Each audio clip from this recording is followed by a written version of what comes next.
I don't know. It's kind of hard to talk about because it'll always, no matter how I say it, it'll just sound like I'm making excuses, but it's hard for you guys to understand if you haven't done it, but climbing is much, much, much harder when you're streaming at the same time. It's not really because of snipers or anything weird like that either. It's mostly just because it's like splitting your focus. To be honest, even if you're not really trying to like talk with your chat that much, it still splits your focus, and focus is kind of like this important thing. So Progress Day is a keep in the mirror match. Avros and Sentry is a keep in the mirror match. Thermo Beam is a keep in the mirror match. It's not amazing, but I think it's good enough. Mostly you're looking for like Troop of Elnuks. You want to, I think, be winning these mirrors with like board control, or you know, board ownership, I guess I should say, a little more clear. When I tried to stream while playing, it's actually insane. Yeah, like I said, it's hard for me to talk about, so I don't really mention it that much. I don't know. It's so much easier to like climb ladder when you're either not streaming or not trying to talk to chat that much.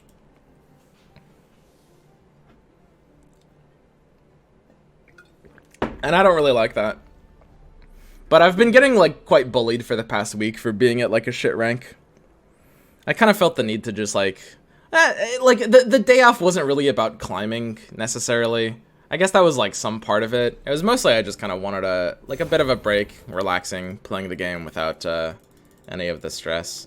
I guess I'll play Sentry here. I'm not actually sure what this pass represents. It's probably like Icefield Archer is kind of the thing on 2 you'd think about but not play.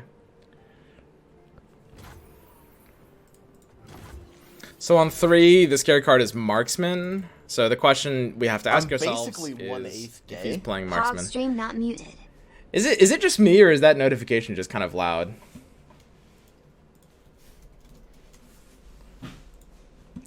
I need to adjust the volume levels on that.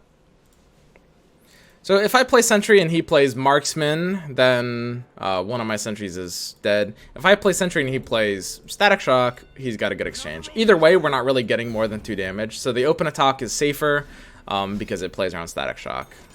Wow! Mystic Shot. That's great for me. That's an amazing trade. We just traded 2 mana, except I drew a card out of it. He got an Ezreal trigger, but that's much less valuable than a card draw. So I think it's actually probably fairly likely he does have Static in hand. He could be on Marksman. If I play Sentry now and he's on Marksman, Marksman's a 2 of in most copies of this deck. So it's like 40%ish that he has it. I think I'll take those odds. I also would not have taken that Mystic Shot, by the way, if I had Marksman personally, so we can reduce those odds quite a bit.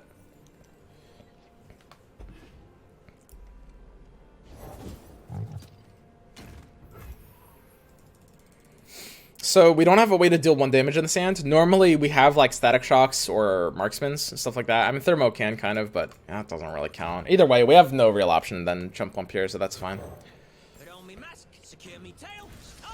We've got double Progress Day hand, which is pretty good in this matchup. That's kind of what you want. Easy block with Sentry. We just want to make sure we're just kind of like winning board exchanges. This matchup, even though it's like a control mirror, it comes down to just like fundamentals and playing for good exchanges, which is actually pretty rare with control mirrors. But because like Elnuks are just kind of how you beat this, you want the early pressure in this matchup. That's how it ends up going. So we'll get our Nuck on. We're going to go ahead and pull 0 in this case, do a Darius emote. He'll play Troop, and that'll pull like 4. We'll take a Snap Concede, and that's a very, very easy line. It's just not worth playing the game out when that happens. So that's I think that's a fairly good example of like why something needs to change there. And that's also a good example of where the concede line is good. Because I think a lot of people look at conceding as like this thing that's like negative EV, but if the game you're playing is MMR per hour, conceding becomes a card that you can just play, right? And we just play that card, and that's how you counter Elnuks. You concede and move on, right? Oh, it's PP Gigantus. Hello, PP Gigantus. Get excited as shit. Yeah, the card sucks. I keep cutting it down. Yeah.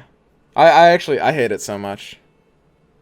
Get excited is a bit overrated, I usually have to discard Progress Days. Wait, seriously? That's no good. You probably shouldn't be discarding Progress Days. Why don't you use True Shot Barrage? Basically, the card is garbage. Like, even if it wasn't deniable, it's like a 7-mana card. I hate that card. It gives your Ezreal's, like, level progress, but it's just, it's slow, it's chunky, it's okay. Honestly, like, when I say garbage, I don't mean like it's literally the worst thing ever. It's okay, but I'm pretty confident it doesn't fit into this deck. I've hated that card even, but I tried it for a few games, and I still hated it afterwards, and then I cut it. So, an awkward spot. With only one Ezreal in hand, it's pretty hard to play the Ezreal here. I mean, we're not leveling, like, anytime soon at all. I'll just take a pass. Usually he's gonna be on, that Catalyst of Eons card. Wow, no Catalyst here, huh? Would you play Catalyst there if you had it?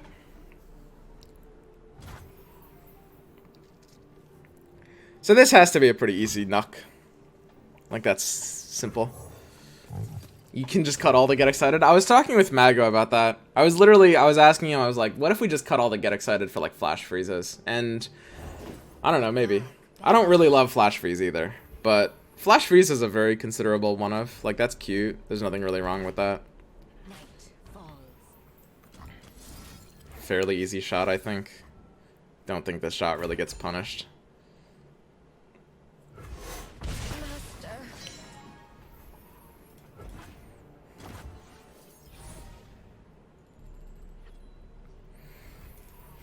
Hit our troop after drawing 2 Nuks, which isn't great, but still kind of like what you need.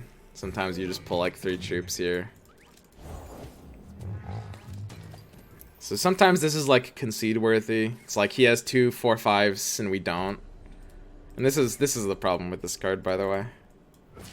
I hit a spot last night when I was climbing off stream. I was on his end of this exchange, and my opponent just conceded. It was like turn 5.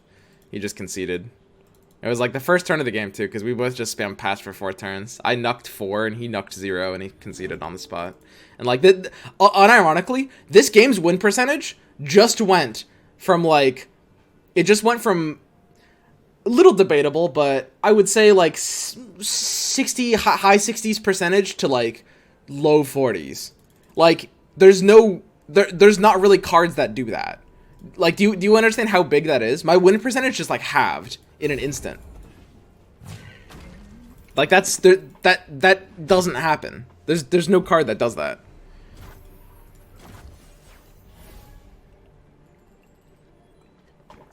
Like, card games are all about just like min-maxing your win percentage. Like, and like if I can make a play and that play just puts me like 4% ahead, that I feel really fucking good. You know, that's great. Like, my win percentage literally went from like almost 70%, maybe like maybe higher than that, around there, to literally like 30 to 40. Like, I'm not exaggerating with those numbers. That's silly. That's really, really, really silly. I mean, I guess I can play this. I don't know. I'm exaggerating a small amount, but it's only a really small amount. It's smaller than you think. Like, having 2 free 4/5s, it's like a 0 mana 4/5 that says draw a card after you play it. Because it's not costing mana and it's not costing a card too. Yeah, I didn't put him on Avalanche. I don't know if I would run this deck with Avalanche if I was also running Elnuks. But that's fine. I'm just going to give him value. So I obviously want to freeze the 3/1, because that's the only one that's a decent exchange. I think like a very common misconception for new players is like disable the big one, when in reality you want to disable the one that's the least good trade. These 4/3s are going to be great trades for me, so he can't really attack with them anyway. Whereas the 3/1 was actually the one he could attack with, right? With risk comes high reward, that's how it is. Right. I mean, I understand that. That's not really how game design works. Like, game design isn't as simple as, oh yeah, I mean, if a card is, as long as the card can fail sometimes, then it's balanced. Also, that, I mean, have you calculated the EV on Elnuks? Because when you actually like calculate this card's EV, it's really, really, really high. Like, you can't just distill it into the sentence of, with risk comes high reward. Like, that's not really an argument.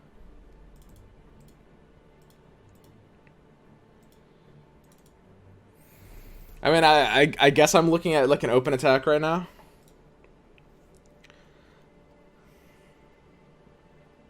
I don't know. It's hard for him to be on second avalanche. I guess, like, Archer before the attack is probably a bit better here.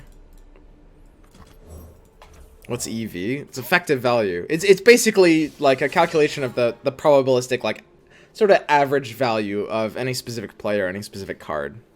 Right? It's basically a way of saying, like, if the card is good or bad.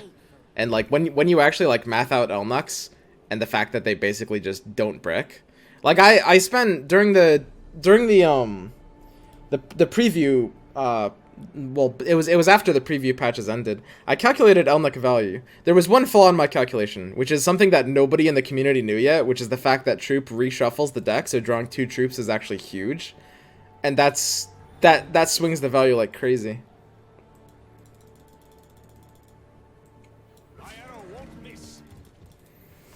I don't know. I'm thinking about just playing the other Elnuk, honestly. I think it's fine here. This game already has next to no RNG. That's fairly true. Like, there's not a ton of RNG in this game.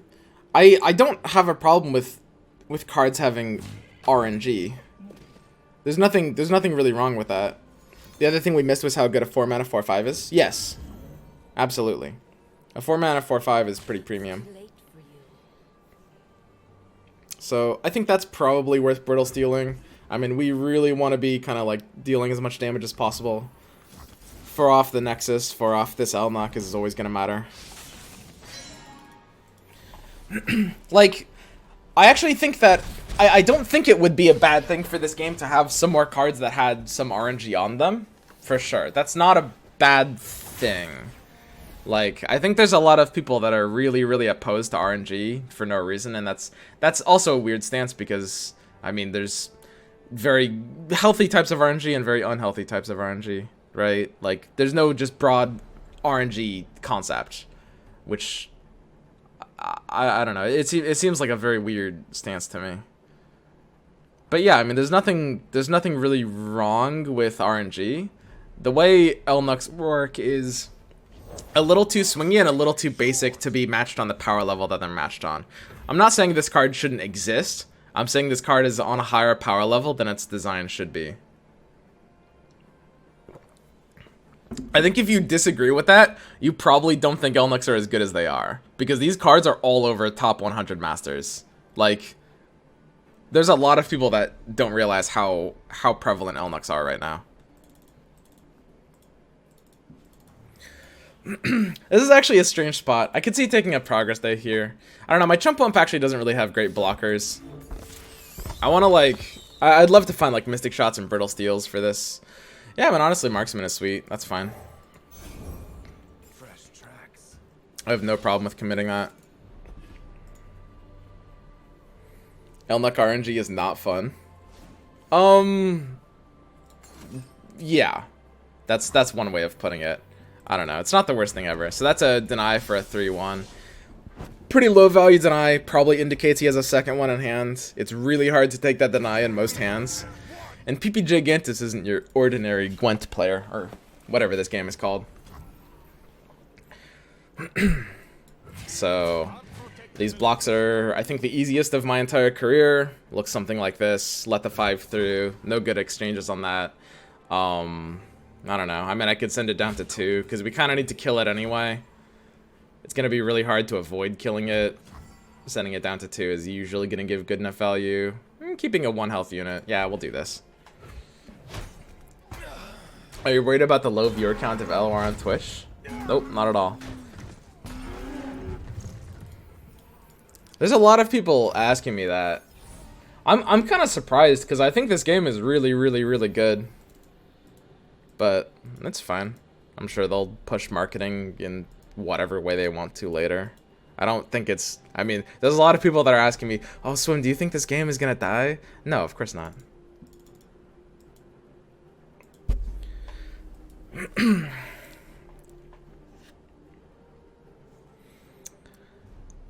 It's an interesting one. I almost just want to play Ezreal right now. It's actually it's a little bit hard for him to kill the Ezreal. I'm not super familiar with this deck in particular. How can he just like straight up deal 3 damage? It's quite hard. And I can level him this turn as well. I think it's a good spot to play the Ezreal. And I've got the other progress day, so if he dies, I actually think it's usually not that bad here.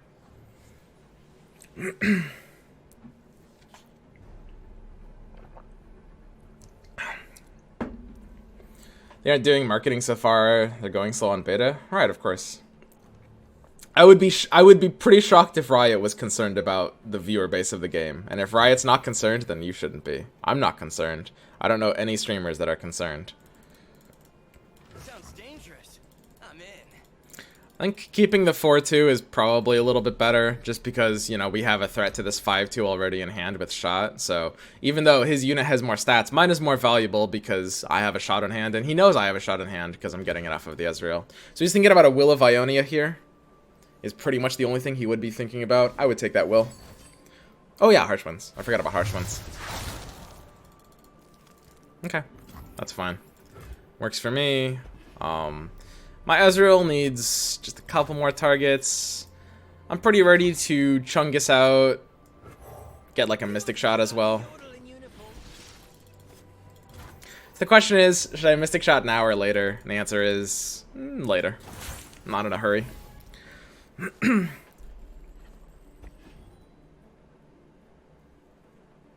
Why do you think Freljord Elusive is better than Elusive Burn? It's close, but Freljord Elusive, first of all, it's got higher win rate stats by a decent bit, and it also has a bit more of a reliable game plan, whereas Elusive Burn is kind of like a high roll version of the deck. It's like sometimes you nut out, but when you don't, it don't feel great. So my Ezreal will threaten the level up here for free. We've got the kill on the 5-2 and the free blocker on the 4-2 in Anivia. Yo, Mighty Cuddles, thanks for the bits, man. So I think taking the Static Shock here actually looks quite good. It allows my Ezreal to, you know, threaten a level up a lot more aggressively. Means, you know, our Mystic Shot's good. Most importantly, it draws a card for the combat. Could be something that will change the way we play the combat, depending on what it is. Like, I don't know, Harsh Winds. I guess there's a chance we want to use it. There's the second deny, which I think I have no problem at all with.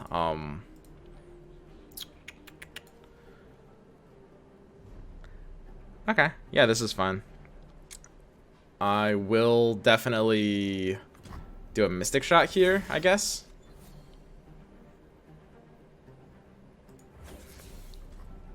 And then we'll just progress day, right?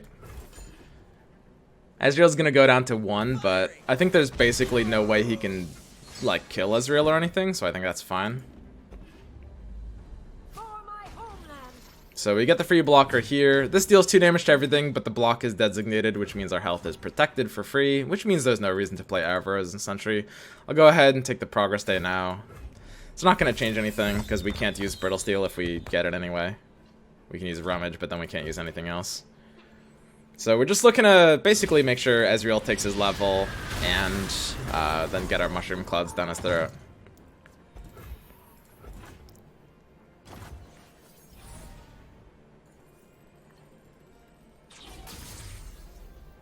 Second Ezreal is a nice backup plan. Pretty ready to troop here. The problem with troop, so what have we played? Haven't we played 2 Bull Elnuks and 1 troop already? So troop might actually be like a discard target. Might just not be playable at all. Taking an open attack here is probably a bit safer. I actually kind of like the idea of killing this Anivia, and we absolutely have the ability to kill it. So I think I will take an open attack here. Now if he has Avalanche, that means our Ezreal's dead, which means we should probably keep the Mystic Shot as an option. Okay, this is fine. He's not taking a free block on that? Okay. So pass his party back to him. If he plays another unit, then our Ezreal gets a free level off of like Static Shock. If not, I mean, we're leveling it anyway, but it'll level a little bit slower.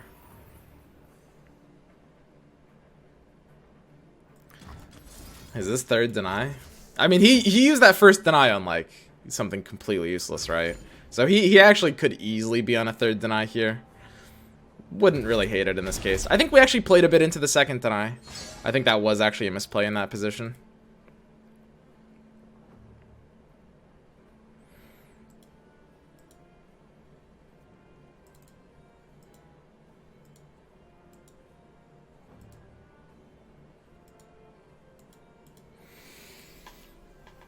I might literally just have to harsh wins this Anivia. It doesn't feel great. That doesn't feel amazing. I mean, it's a little mana efficient. Gets the mushrooms down fast, I guess. I don't know. I mean, the Anivia is just gonna get blocked out by, like, units that are dead anyway, right? What's the downside? I don't know. This is fine. Whatever. It's like, get the mushrooms in a little bit early. He kind of has no pressure. So the question is, how can he win? What's our lose condition? You always ask yourself what our lose condition is.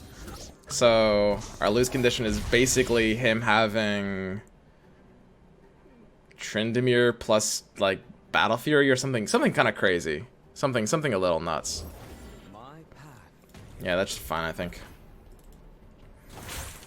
I mean, he can't attack with Anivia now because he won't get the heal anymore due to Anivia's effect, but if he wants to kill the Ezreal, he also kind of has to attack with Anivia. So yeah. But basically, for those of you guys who don't know, you can stop lifesteal by having your unit designate a block and then die. Usually this is done with like Glimpse or manually killing your unit, but Anivia will do that for us, so he can't attack with Anivia if he wants to get the lifesteal off, which means he kind of can't attack with her at all, right? So now we can take, like, you know, a Get Excited block or something like that. I think that would probably be fine. So we'll take, you know, like this here. Take a Get Excited. In this case, like, the Troop is actually going to be the lowest value card.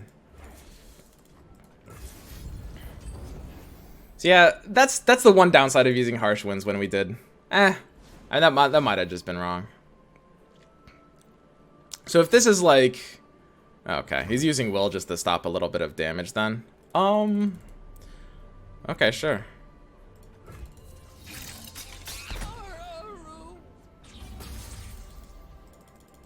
Lethal. Guys, I'm not gonna fucking go in for face here. Like, do you know how easy it is for him to save himself?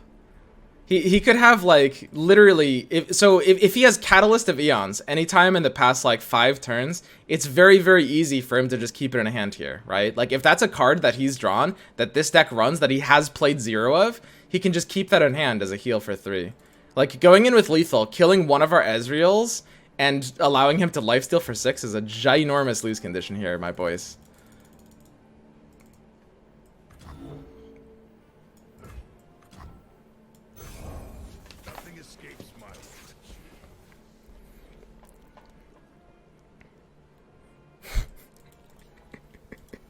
Lethal Pavega. This is your brain on Hearthstone? I don't know. I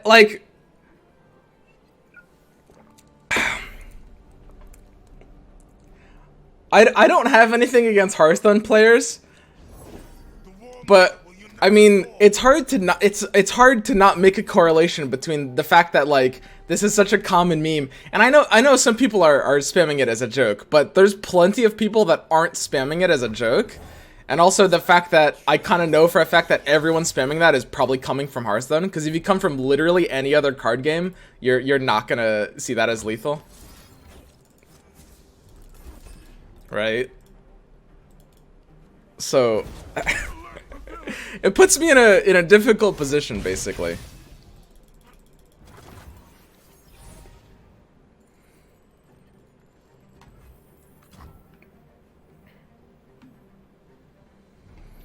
Yeah, playing this before the attack is probably a bit better.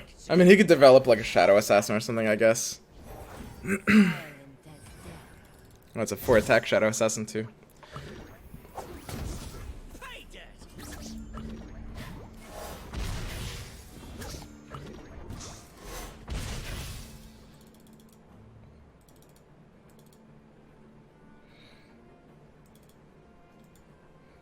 18 puff caps. I mean, does he have any healing that's actually at fast speed? Because you should probably just go for the kill right now. Like, Will heals 2, Deny heals 4. This, I don't think there can't be any downside in going for this right now, right? There's almost a consideration to hit this instead, right?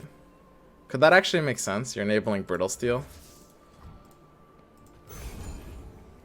I don't think there's any downside to this one. It's like, if he has Catalyst, he's still dead. See, Catalyst was literally in his hand. If you're watching the placement of cards in his hand, look. Watch the placement of cards in his hand. He had it last turn. The left card is the one he just drew. He had this last turn. If we had gone in for lethal last turn, we would have lost the game, because he would have, like, life-stealed, and we would have killed one of our Ezreals in hand. Like, I need you guys to understand this, because this is really important. I'm not triggered right now because of the amount of you guys that are, like... It's not about the impact on me. I'm really worried for you guys. It's not about me at all.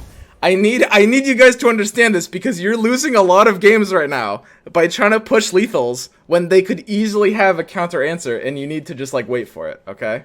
I am a little tilted by this, but I'm only tilted for your guys' sake, okay? I'm like that you know that teacher in those movies who's like, you know, it's like an inner city school and you guys are throwing away your futures. I'm really concerned with you guys. I really am. Because you guys would have lost that game, and that was a very, very free win. Okay? So please.